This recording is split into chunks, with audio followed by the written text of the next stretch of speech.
Hello, those wonderful people in YouTube land. I'm outside right now. I just got done running the rats through their little outdoor thing, and I'd like to talk to you about training versus play and the importance of both. Now, training is when you use treats. Now, I use treats, and I also don't use treats, and there's a very good reason why I switch in between the two. First one is when treat training rats, they really don't focus too much on enjoyment. They really are a very task-oriented animal.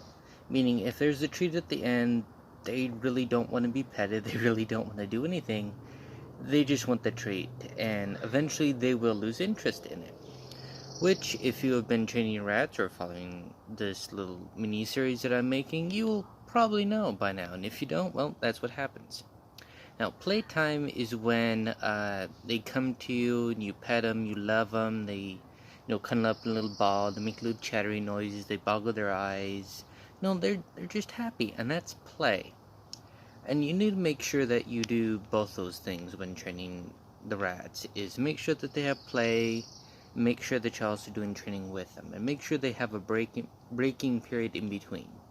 That's why when you see them running on my deck here, which is my deck, you'll see them, run back and forth, and you'll see them, have a very good time. I'm sorry that it's a little bit hard to see, just because I have a bunch of spider eggs right there, and all along the deck.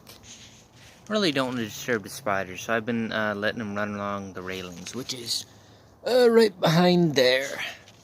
I know that's a little bit harder to watch, but that's just what they do, just because I've said in a previous video, rats don't like to run out in open spaces too much. They like to run along railings and edges and walls and stuff like that, just because they feel more safe that way. And that also comes to why I always recommend smaller cages versus the really big cages when you're training them, just because it makes things a lot easier.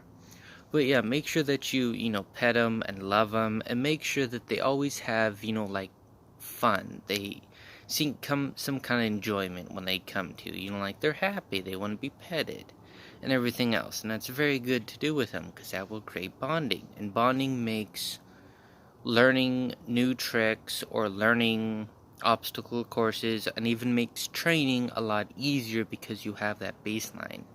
You have your special noise or clicker or whistle or something that brings them to you because they're happy, and then you can give them a treat, and that turns it into treat training. Or you can just pet them and love them, which turns into play. And it's very enjoyable for them too. Well, just like to make this little video, or like I say in all my videos, shoot 'em high and watch 'em fly.